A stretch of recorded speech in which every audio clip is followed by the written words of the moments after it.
होते हैं fundamental rights. पिछले एपिसोड तक हमने हमारे संविधान बनने के इतिहास और उसकी प्रस्तावना के बारे में कई सारे बातें कर ली है। हमने ये भी जाना कि किस तरह संविधान बनाने के लिए संविधान सभा का गठन किया गया और हमारे संविधान की प्रस्तावना यानी प्रीएम्बल में कौन कौन सी बातें लिखी हुई है और उनके क्या मायने होते हैं।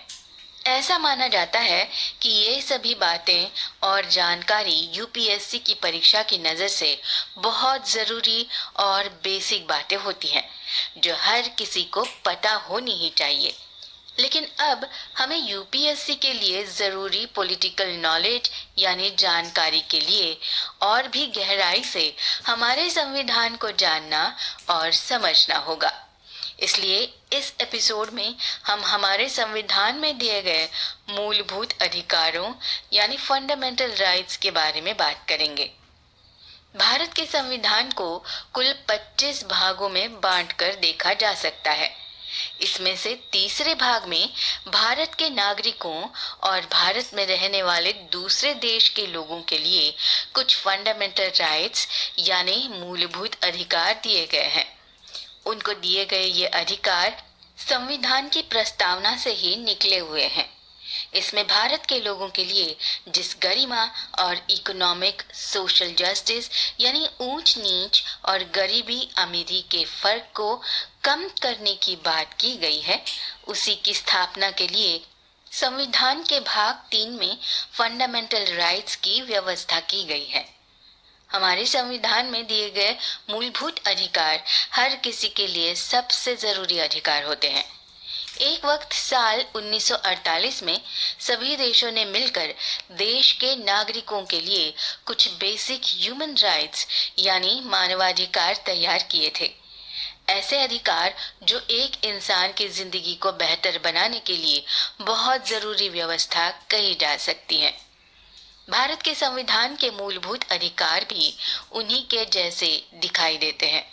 हालांकि ह्यूमन राइट्स को कानून की मदद से लागू नहीं किया जा सकता, लेकिन भारत के लोगों को जो मूलभूत अधिकार मिले हैं उनमें कमी होने पर कोर्ट से मदद ली जा सकती है।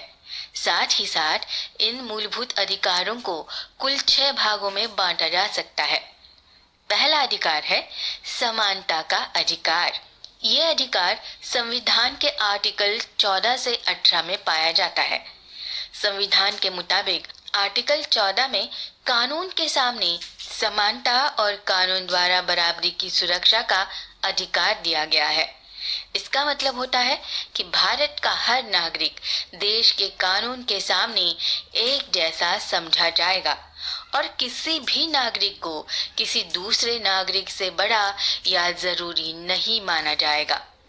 इसके साथ साथ ना ही हमारा संविधान किसी एक नागरिक को दूसरे के मुकाबले ज्यादा सुरक्षा देगा। इसका मतलब ये हुआ कि अगर कोई भी इंसान अपराध करता है तो कानून की नजर में उसे भी बाकी अपराधियों के जैसा ही देखा जाएगा।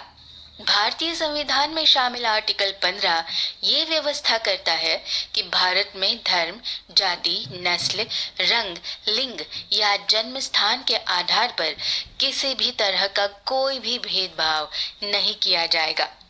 इस आर्टिकल में दिए गए अधिकार की वजह से भारत में किसी भी नागरिक को, चाहे वो किसी भी धर्म का हो, जाति का हो, उसका रंग कुछ भी हो, चाहे वो स्त्री हो या पुरुष हो और चाहे उसका जन्म भारत में किसी भी जगह पर क्यों न हुआ हो, उसके साथ किसी भी स्तर पर कोई भी भेदभाव नहीं किया जाएगा। साथ ही साथ उसके साथ ना तो किसी प्रकार की छूत अछूत की जाएगी और ना ही उसे उनमें से किसी भी वजह से किसी भी प्रकार का काम करने से रोका जाएगा। आर्टिकल 17 और 18 में ये बात कही गई है कि भारत में अब छूट अछूत और उपाधियों का पूरी तरह से अंत कर दिया गया है। अब उपाधियां क्या होती हैं, इस बात की चर्चा हम आगे करने ही वाले हैं। ऐसा देखा गया है कि हजारों सालों से भारत में छोटी समझे जाने वाली जातियों के लोगों के साथ छूत अछूत की जाती रही है।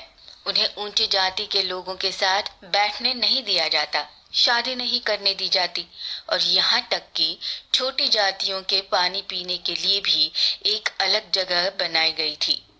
लेकिन संविधान का आर्टिकल 17 ये बात साफ साफ कहता है कि अब भारत में इस तरह की छूट अछूत के लिए कोई भी जगह नहीं है। साथ ही साथ संविधान में इस बात पर भी जोर डाला गया है कि छूत अछूत करने वाले इंसान या समुदाय के खिलाफ कानूनी कार्रवाई भी की जा सकती है। वही आर्टिकल 18 में उपाधियों के अंत की बात भी की गई है। इसका मतलब ये हुआ कि बहुत लंबे वक्त से ठाकुर, महाराजा, केसरे हिंद जैसे उपाधियां लोग अपने नाम के आगे लगाते रहे हैं।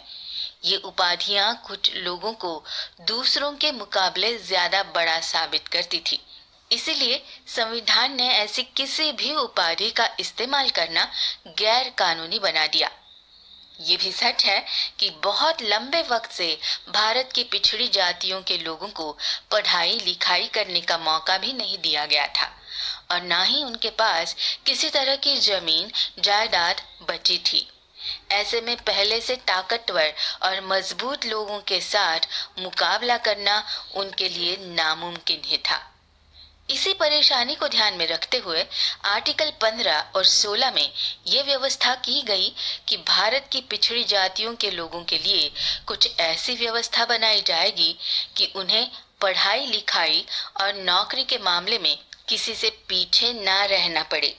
इसी वजह से नौकरी और पढ़ाई लिखाई में मिलने वाले आरक्षण की असली वजह या सूत्र आर्टिकल 16 ही है। इसके बाद आर्टिकल 19 के शुरू होने से आजादी के अधिकार शुरू होते हैं। इनमें सबसे जरूरी जिंदगी जीने का अधिकार आर्टिकल 21 में दिया गया है। इस अधिकार के तहत कोई भी इंसान जिंदगी जीने का पूरा हक रखता है और उसे उससे कोई भी नहीं छीन सकता। अब यहाँ इसमें सिर्फ जिंदगी जीने का अधिकार ही नहीं है, बल्कि एक अच्छी और गरिमापूर्ण जिंदगी का भी अधिकार देश के नागरिकों को दिया गया है।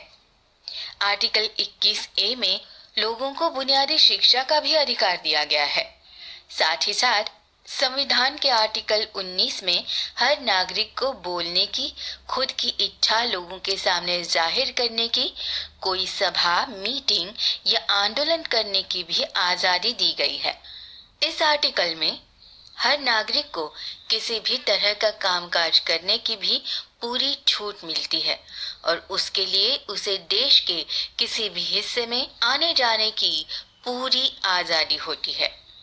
फिर आर्टिकल 23 और 24 में हर नागरिक को ये अधिकार दिया गया है कि कोई भी उनका शोषण नहीं कर सकता और ना ही उनसे जबरदस्ती मजदूरी करवा सकता है।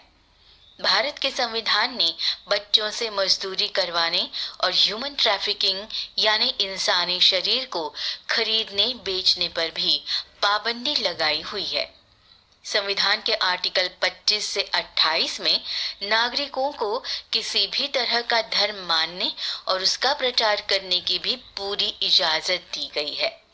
लेकिन देश में कोई भी ऐसा धर्म जिसके लोग कम हो और वो तकलीफ में ना रहें और ना ही उनके साथ कोई भेदभाव हो, इसलिए आर्टिकल 29 और 30 में सभी अल्पसंख्यकों यानी माइनॉरिटी को अपनी संस्कृति, भाषा और अपने एजुकेशन इंस्टीट्यूशन बनाने की छूट दी है।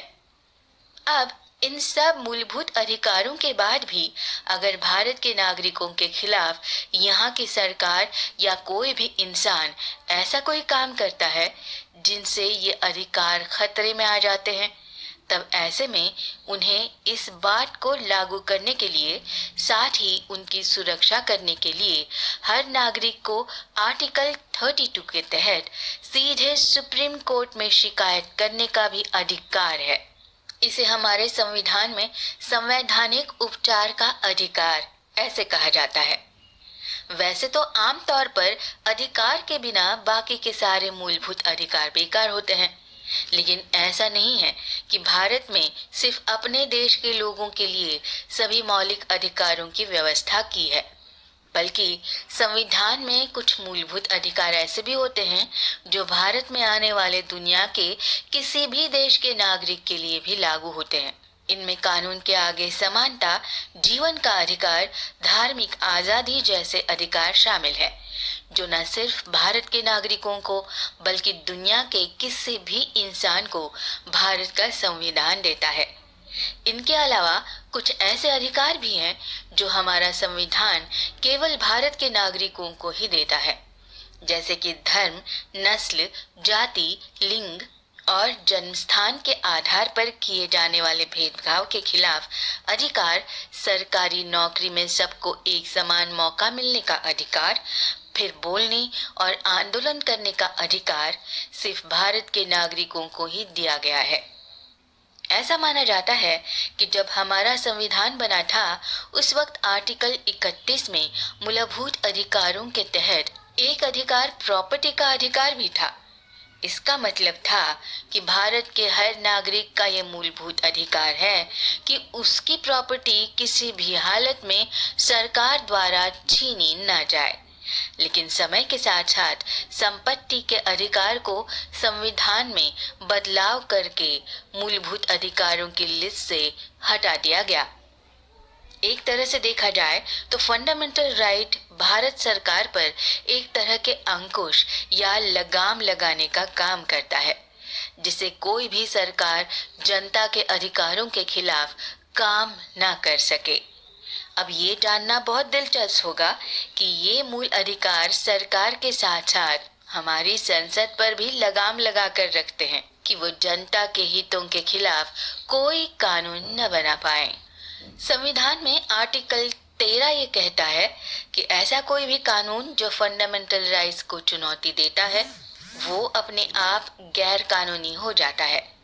इसी आर्टिकल के तहत सुप्रीम कोर्ट नए बनने वाले कानून और पहले बन चुके कानूनों पर विचार विमर्श करके ये बता सकता है कि ये हमारे मूलभूत अधिकारों के खिलाफ है या नहीं है। अब ऐसे हालात में अगर कोई भी कानून फंडामेंटल राइट्स के खिलाफ दिखाई देता है तो सुप्रीम कोर्ट उसे गैर कानूनी घोषित कर सकता है। इसी के साथ आर्टिकल 32 में ये व्यवस्था भी की गई है कि फंडामेंटल राइट्स के खिलाफ कोई भी काम होने पर इस देश का हर नागरिक सीधे सुप्रीम कोर्ट में अर्जी लगा सकता है और कोर्ट उस मामले की पूरी सुनवाई करके लोगों को राहत देने का काम करेगा।